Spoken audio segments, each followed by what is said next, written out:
अस्सलाम वालेकुम दोस्तों, मैं हूं डॉक्टर पाशा और आप देख रहे हैं इजी यूनानी। तो दोस्तों, मेरे चैनल में आपका स्वागत है, वेलकम है। आज हम लोग उसूल इलाज के बारे में पढ़ेंगे। उसूल इलाज ये शरीरियात का बहुत अहम मौजू है। तो हम लोग इसका इंट्रोडक्शन के बारे में आज पढ़ेंगे।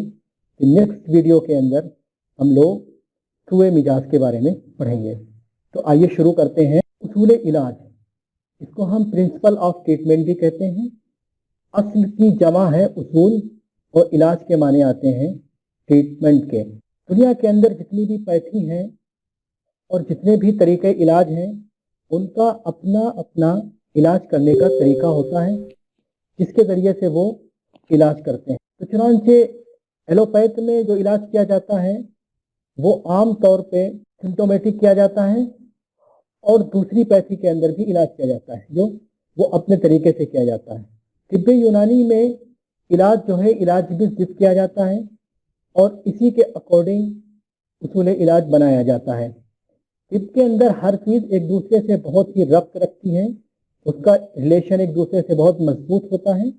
अब इलाज मुआलजा में देख लें कि सबसे पहले तबीब जो है वो तशखीस करता है, फिर तशखीस करने के बाद उसूल इलाज वज़ा करता है, फिर उसी उसूल इलाज की बुनियाद पर इलाज करता है। कोई भी माहिर तबीब पहले मरीज़ का मुआयना करता है, फिर मरीज़ की मर्ज की तशखीस करता है, उसूल इलाज वज़ा करता है और उसी उसूल इलाज के मुताबिक क्या है इलाज करता है। हर तबीब का अपना एक तरीका इलाज होता है, उसी अकॉर्डिंग उसका इलाज किया जाता है। हर तिब का अपना एक तरीका इलाज होता है, उसी के अकॉर्डिंग इलाज किया जाता है। तिब्बे यूनानी का भी अपना एक तरीका इलाज है।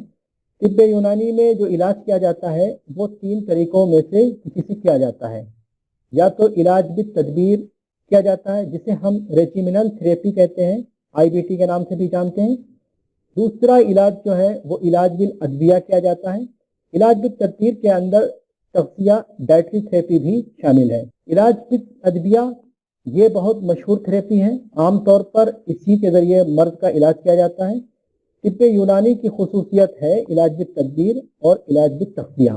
तीसरे नंबर पे जो इलाज आता है वो इलाज बिल यद आता है, जिसे हम जराहत कहते हैं, जिसे हम सर्जरी के नाम से भी जानते हैं। पहले 2 तरीकों से आमतौर पर जो इलाज किया जाता है यानी इलाज बिल तदबीर व तग़ज़िया और इलाज बिल अदविया, इसमें जो उसूल मद्देनज़र रखा जाता है वो इलाज बिल ज़िद का उसूल यूनानी के अंदर मद्देनज़र रखा जाता है। बहुत ही मजबूरी में रेयर केस के अंदर इलाज बिल मिस्ल को इख्तियार किया जाता है, यानी जैसा मर्ज होगा उसी के मुताबिक दवा देना या उसी के मुताबिक तदबीर इख्तियार करना या उसी के मुताबिक उसी के अकॉर्डिंग क्या है तग़ज़िया देना, ये इलाज बिल मिस्ल कहलाता है।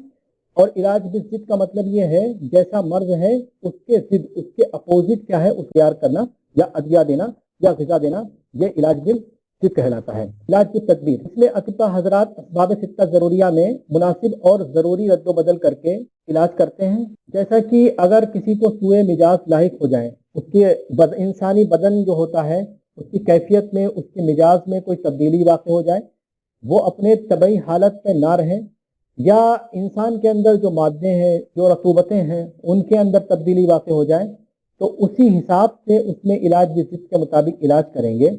अगर मसलन अगर हरारत का गलबा हो गया है तो ऐसी सूरत के अंदर ऐसी तरकीब या अदविया का इस्तेमाल करेंगे जो बारिद हों, या इसके उल्टा जैसे बुरूदत का गलबा हो गया है तो ऐसी तरकीब या अदविया इस्तेमाल करेंगे जो क्या हो हार हों।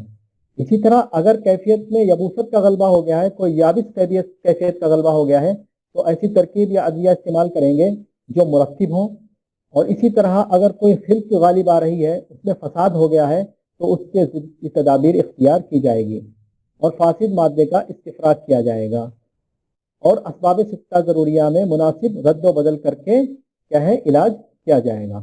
उसूल इलाज के ताल्लुक से सबसे अहम उसूल जो है वो इलाज मुंसिज और मुस्हिल का है। मुंसिज मुस्हिल थेरेपी बहुत अहम थेरेपी है, क्योंकि जब मादा के अंदर फासिद मटेरियल मौजूद हो जाता है या मादे के अंदर फासिद रतूबात बढ़ जाती हैं, तो इसको निकालना उसको बाहर करना जिससे ज़रूरी हो जाता है, तो उसमें इस थेरेपी का इस्तेमाल किया जाता है। पहले अगर मादा जो है गैर मुंसिज है तो उसको क्या है मुंसिज अदविया या तदाबीर इख्तियार करके नुस्ख दिया जाएगा और फिर मुस्किल अद्विया इस्तेमाल करके, मुस्किलात इस्तेमाल करके इस्तिफराक कराया जाएगा। इस सिलसिले में तबीब को इस्तिफराक के तमाम पहलुओं को मद्देनजर रखना चाहिए। मुंजिज और मुस्हिल थेरेपी का जब तबीब को मुकम्मल तौर पर इल्म होगा तो वो अच्छे तरीके से इलाज कर सकता है। मसलन इस्तिफराक के तरीके क्या क्या हैं, किस तरीके से इस्तिफराक कर सकते हैं, इस हाल के ज़रिए से, तारीख के ज़रिए से, फस्द के ज़रिए से, इन तमाम ज़रियों से, इदरार के ज़रिए से क्या है इस्तिफराक किया जा सकता है। और ये भी मालूम होना चाहिए कि इस्तिफराक की शराइत क्या क्या हैं और किस खिल्त को कितने दिन मुंजिज देना है और किस खिल्त को नुज्ज नहीं देना है। मादे नुज्ज की क्या क्या अलामत है, अगर अदविया मुंजिजा इस्तेमाल कर ली गई हैं तो कब हम ये कहेंगे कि मादा क्या है नुज्ज पा चुका है। अहकाम नुज्ज क्या क्या हैं, जैसा कि किताबों में लिखा हुआ है कि अमराज मुज़मिना क्रोनिक डिजीज में नुज्ज क्या है वाजिब है और ज़रूरी है और 40 दिन तक क्या है नुज्ज दिया जाएगा। जबकि अमराज हाथ जो अक्यूट मर्ज हैं उनमें नुज्ज देना बेहतर है। अगर मर्ज की मुद्दत 7 दिन हो, यानी 7 दिन तक मर्ज रुक रहा है, या उसकी मुद्दत 7 दिन से कम हो तो मर्ज में नुज्ज दे भी सकते हैं और नहीं भी।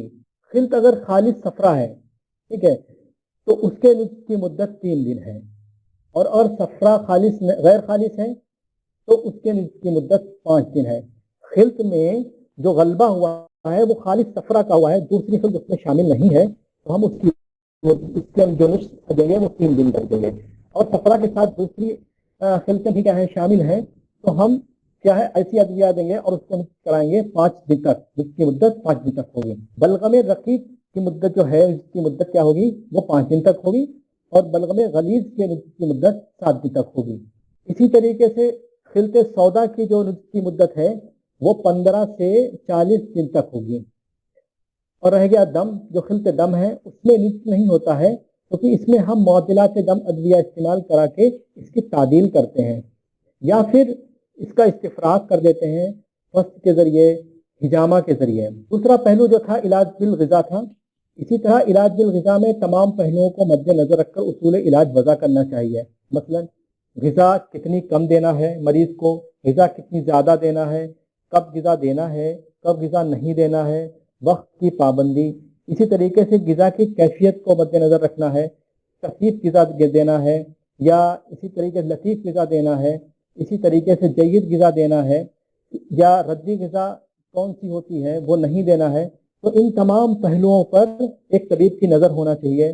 कब ग़िज़ा हमें हार देना है, कब ग़िज़ा बारीक देना है, लतीफ़ कब देना है, कसीफ कब देना है, इन तमाम पहलुओं पर एक तबीब की नज़र होना चाहिए। उसी के मुताबिक क्या है मरीज़ क्या उसूल इलाज वज़ा करे। अब आता है इलाज बिद दवा और इलाज बिल यद। इलाज बिद दवा में क्या करते हैं, इसी तरह उसूल इलाज में इलाज बिद दवा की सूरत के अंदर दवाओं के अफ़आल को नज़रअंदाज नहीं करना चाहिए, उसको अच्छी तरीके से जानना चाहिए।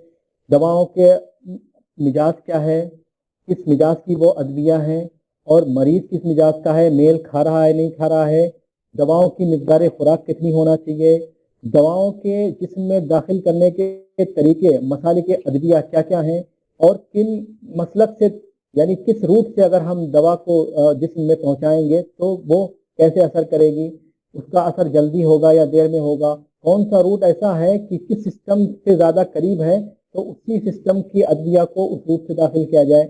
और आखिर में इन तरीक़ों से मरीज़ को अगर फ़ायदा नहीं पहुंच रहा है, यानी इलाज बिल तदबीर से, इलाज बिल ग़िज़ा से, इलाज बिल दवा से, ऐसा मर्ज़ है जिसका तदाबीर और दवा से इलाज नहीं हो पा रहा है, मसलन रसौली है, फेब्रॉइड है या कोई अब्सेस वगैरह है या हर्निया है जिसे खराज बोलते हैं, फतक बोलते हैं, तो इन तमाम सूरतों में इलाज बिल यद किया जाएगा, यानी अमल जराही या सर्जरी के ज़रिए से इलाज किया जाएगा। दोस्तों ये एक मुख्तसर उसूल इलाज का इंट्रोडक्शन था। इसमें हमने जाना कि तिब्ब यूनानी में हम किन तरीक़ों से इलाज करते हैं और किन बातों को मद्देनज़र रखकर एक तबीब को उसूल इलाज वज़ा करना चाहिए। तो नेक्स्ट वीडियो में हम लोग सोए मिजाज के बारे में पढ़ेंगे, उसके अक़साम के बारे में, अलामात के बारे में और किस तरीके से उसका उसूल इलाज वज़ा किया जाता है वो हम पढ़ेंगे। अस्सलाम वालेकुम।